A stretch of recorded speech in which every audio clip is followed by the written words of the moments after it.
4월 16일 아침 말씀 묵상을 시작합니다. 오늘 우리에게 주시는 하나님의 말씀은 창세기 26장 1절로 11절까지의 말씀입니다. 창세기 26장 1절로 11절입니다. 일찍이 아브라함 때에 그 땅에 흉년이 든 적이 있는데 이삭 때에도 그 땅에 흉년이 들어서 이삭이 그랄에 블레셋 왕 아비멜렉에게로 갔다. 주님께서 이삭에게 나타나셔서 말씀하셨다. 이집트로 가지 말아라. 내가 너에게 살라고 한 이 땅에서 살아라. 네가 이 땅에서 살아야 내가 너를 보살피고 너에게 복을 주겠다. 이 모든 땅을 내가 너와 너의 자손에게 주겠다. 내가 너의 아버지 아브라함에게 맹세한 약속을 이루어서 너의 자손이 하늘의 별처럼 많아지게 하고 그들에게 이 땅을 다 주겠다. 이 세상 모든 민족이 네 씨의 덕을 입어서 복을 받게 하겠다. 이것은 아브라함이 나의 말에 순종하고 나의 명령과 나의 계명과 나의 율례와 나의 법도를 잘 지켰기 때문이다. 그래서 이삭은 그랄에 그대로 머물러 있었다. 그곳 사람들이 이삭의 아내를 보고서 그에게 물었다. 그 여인이 누구요? 이삭이 대답하였다. 그는 나의 누이요. 이삭은 그는 나의 아내요 하고 말하기가 무서웠다. 이삭은 리브가가 예쁜 여자이므로 그곳 사람들이 리브가를 빼앗으려고 자기를 죽일지도 모른다고 생각하였기 때문이다. 이삭이 그곳에 자리를 잡고 산지 꽤 오래된 어느 날 블레셋 왕 아비멜렉은 이삭이 그 아내 리브가를 애무하는 것을 우연히 창으로 보게 되었다. 아비멜렉은 이삭을 불러들여서 나무랐다. 그는 틀림없이 당신의 아내인데 어쩌려고 당신은 그를 누이라고 말하였소. 이삭이 대답하였다. 저 여자 때문에 제가 혹시 목숨을 잃을지도 모른다고 생각하였기 때문입니다. 아비멜렉이 말하였다. 어쩌려고 당신이 우리에게 이렇게 하였소? 하마터면 나의 백성 가운데에서 누구인가가 당신의 아내를 건드릴 뻔하지 않았소. 괜히 당신 때문에 우리가 죄인이 될 뻔하였소. 아비멜렉은 모든 백성에게 경고를 내렸다. 이 남자와 그 아내를 건드리는 사람은 사형을 받을 것이다. 아멘. 살아계신 하나님의 말씀입니다. 아멘. 할렐루야. 오늘도 우리와 함께 하시며 우리에게 말씀 주시는 주님을 찬양합니다. 우리 주시는 말씀 붙들고 우리 어떤 상황 속에서도 우리 믿음으로 선택하는 삶을 살아내는 모든 성도들 다 되시기를 원합니다. 오늘 말씀을 보면 오늘 말씀은 지금 이삭이 살고 있는 그 땅에 흉년이 들었다라는 말씀으로 시작을 합니다. 그 땅에 흉년이 들었다. 어느 때처럼 말입니까? 바로 아브라함, 그의 아버지 아브라함 때처럼 말이죠. 이 장면이 낯설지가 않은 아주 익숙한 장면이라는 것을 말씀은 친절하게도 설명을 하고 있습니다. 주님께서 이삭에게 나타나셔서 애굽으로 내려가지 말아라 라고 말씀하십니다. 내가 너에게 살라고 한 이 땅에서 살라 말씀하십니다. 상황이 비슷하지요. 같은 상황입니다. 그러나 하나님은 이삭에게 다른 길을 말씀하십니다. 우린 여기에서 굉장히 중요한 핵심 하나를 발견하게 됩니다. 그것은 그저 우리에게 익숙한 해결 방식을 따르는 것이 아니라 하나님의 말씀을 따르는 것이 우리에게는 중요하다라는 걸 깨닫게 되지요. 아브라함 때에 애굽으로 내려갔던 그 사건, 사실 누구나 흉년이 들고 배가 고프면 애굽으로 내려가는 것이 당연하였습니다. 그러나 하나님께서는 이삭에게 내려가지 말아라 말씀하시면서 하나님의 말씀을 따를 것을 명하고 계셨죠. 사랑하는 여러분, 우리에게도 굉장히 당연한 것 같은 어떤 그런 해결 방식이 눈앞에 있을 때가 있습니다. 매번 비슷한 패턴, 매번 비슷한 상황, 우리는 늘 같은 방법으로 해결해 왔었는데 하나님께서는 그 같은 상황에서도 다른 말씀을 주시어서 하나님의 하나님 되심을 경험하게 하여 주시는 겁니다. 우리 오늘 이 말씀 속에서 몇 가지의 장면을 통하여서 정말 하나님의 그 인도하심, 하나님의 방식을 따라가기를 소망하고 결단하는 모든 성도들 다 되시기를 원합니다.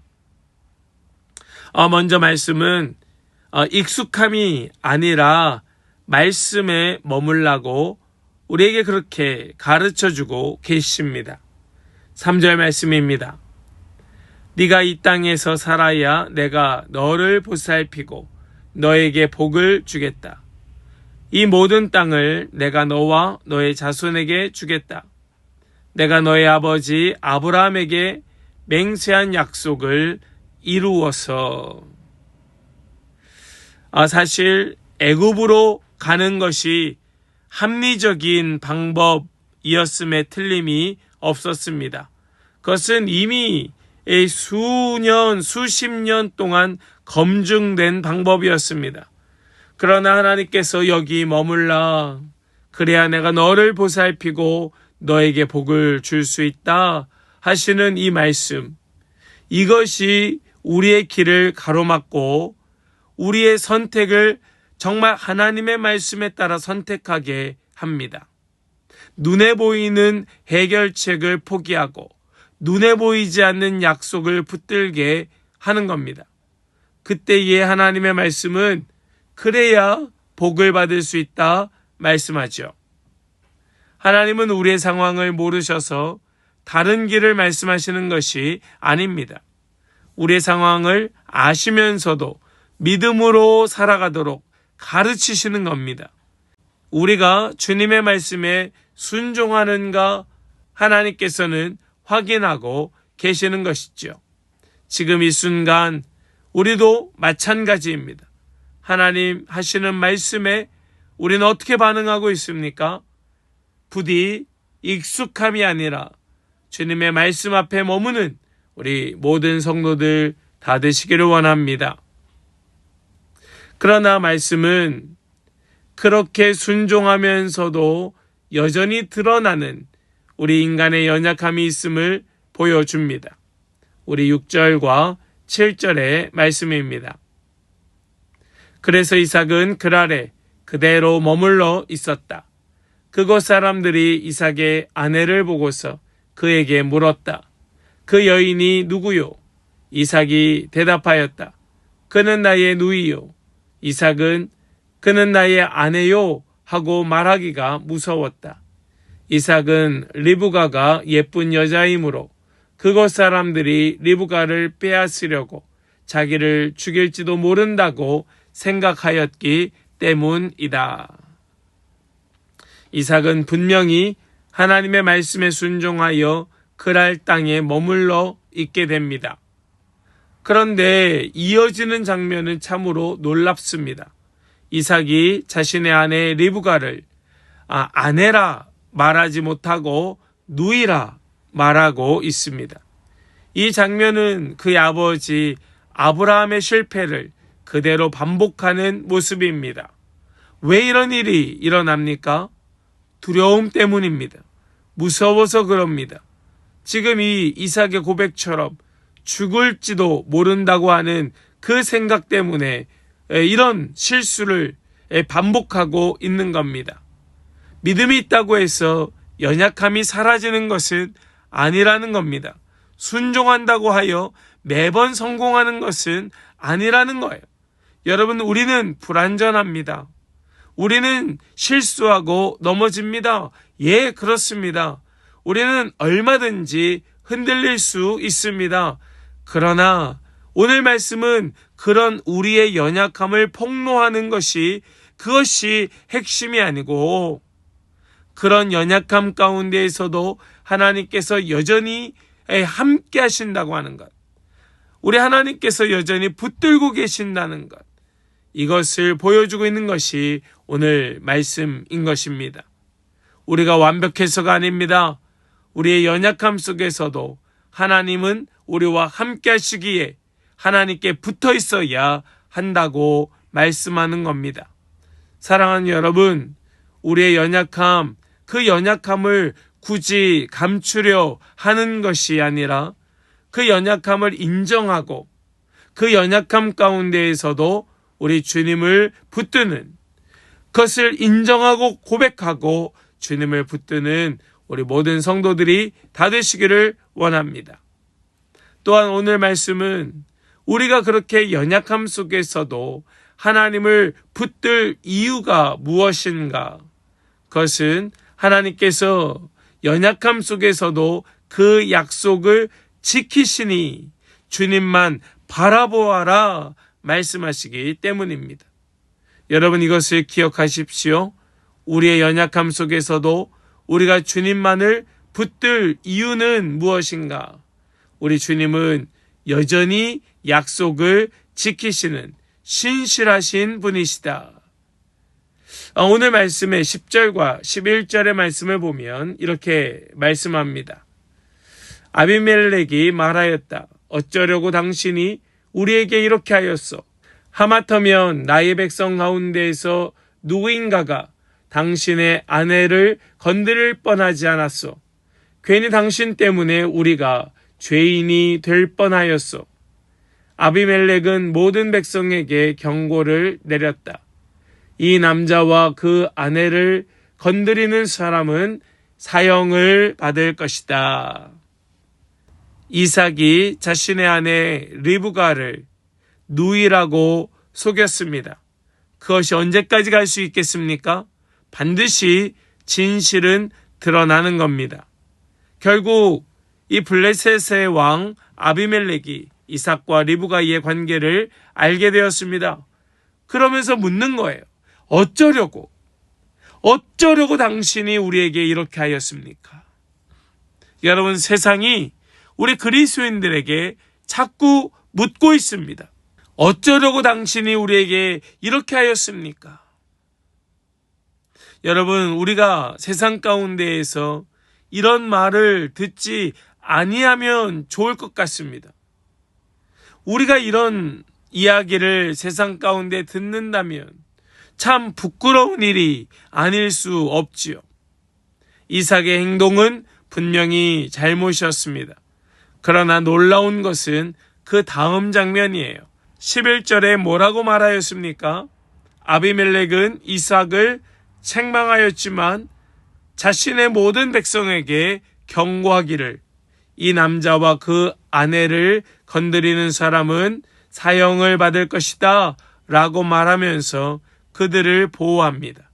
그런데 이것은 아비멜렉이 그들을 보호한 것이 아니라 하나님께서 앞에 3절에서 말씀하여 주셨던 것처럼 그 땅에 머물라, 그러면 내가 너를 보호하고 복을 주겠다 말씀하셨던 하나님께서 그 약속을 지키고 계셨던 겁니다. 여러분, 이것을 우리가 반드시 깨닫고 인정해야 됩니다. 와, 아비멜렉이 나를 보호해 주었어? 아니고 하나님께서 약속을 지키셨어. 우리는 실수하지만 하나님께서 지키고 보호하셨어. 우리는 넘어졌지만 하나님께서 다시 붙들고 일으켜 주셨어. 하나님은 인간의 연약함을 넘어 하나님 자신의 약속을 이루어 가시는 은혜의 하나님이심을 여러분 믿으시기 바랍니다. 오늘 말씀은 우리는 같은 상황 가운데 반복되는 모습이 있음을 말씀 속에 깨닫게 하지요. 그러나 그 같은 상황이라 할지라도 우리의 선택이 달라야 했음을 말씀하였습니다. 언제 선택이 다릅니까? 하나님의 말씀이 다를 때 우리는 다르게 선택하는 겁니다.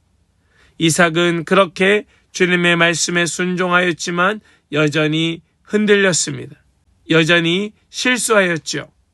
그럼에도 불구하고 하나님은 그를 떠나지 아니하시고 하나님의 신실하심으로 약속을 지키셨습니다. 말씀을 따라가려는 선택 가운데 때로 실수가 있다 할지라도 하나님은 반드시 그를 붙들고 하나님의 그 약속을 신실하게 이루어 가십니다. 우리 이것을 꼭 기억하면서 우리 신실하신 주님만 바라보는 그런 우리 모든 성도들 다 되시기를 주님의 이름으로 간절히 축원합니다. 아멘. 우리 함께 더 깊은 묵상으로 나아가겠습니다. 나는 문제 앞에서 익숙한 방법을 따르고 있는가? 아니면 하나님의 말씀을 따르고 있는가? 우리의 순종 이후에도 나를 흔드는 두려움은 무엇인가? 나는 나의 연약함을 어떻게 바라보고 있는가? 하나님이 나의 삶을 여전히 붙들고 계시다는 것을 믿고 있는가? 우리 이러한 질문들을 우리 곱씹으면서 함께 더 깊은 묵상으로 나아가길 원합니다. 함께 우리 묵상으로 나아가겠습니다.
우리 이제는 함께 결단으로 기도하기를 원합니다.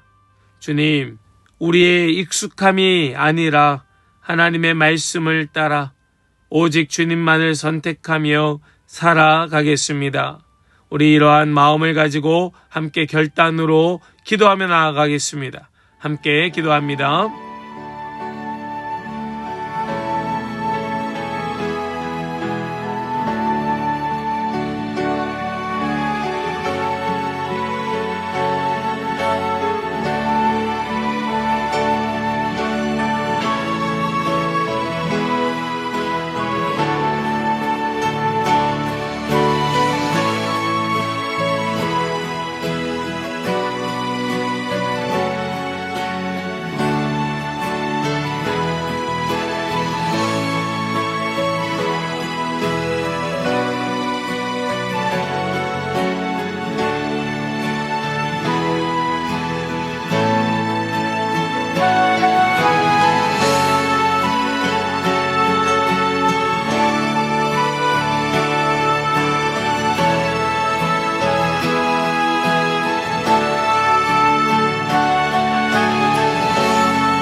이제는 제가 기도하고 오늘 아침 말씀 묵상을 마치겠습니다. 기도하겠습니다. 주님, 우리는 문제 앞에서 먼저 익숙한 방법을 찾았던 그런 연약한 자임을 보게 하여 주시니 감사합니다. 그런 연약한 우리의 모습을 주님 앞에 이 시간 내려놓습니다. 말씀을 붙들고 온전히 주님만 바라며 살아가게 하여 주시고 보이지 않는 날일지라도 주님의 인도하심을 신뢰하게 하여 주시옵소서. 순종하였음에도 흔들리는 우리의 마음을 주님 불쌍히 여겨주시고 두려움보다 주님의 약속을 더 크게 바라보는 눈을 열어 주시옵소서. 우리의 연약함 속에서도 우리를 떠나지 아니하시고 끝까지 인도하시는 주님만 신뢰하며 살아가는 오늘 이 하루 우리 모든 복된 성도들 다 되게 하여 주시옵소서. 믿고 감사드리며 우리 주 예수 그리스도의 거룩하신 이름으로 기도하옵나이다. 아멘.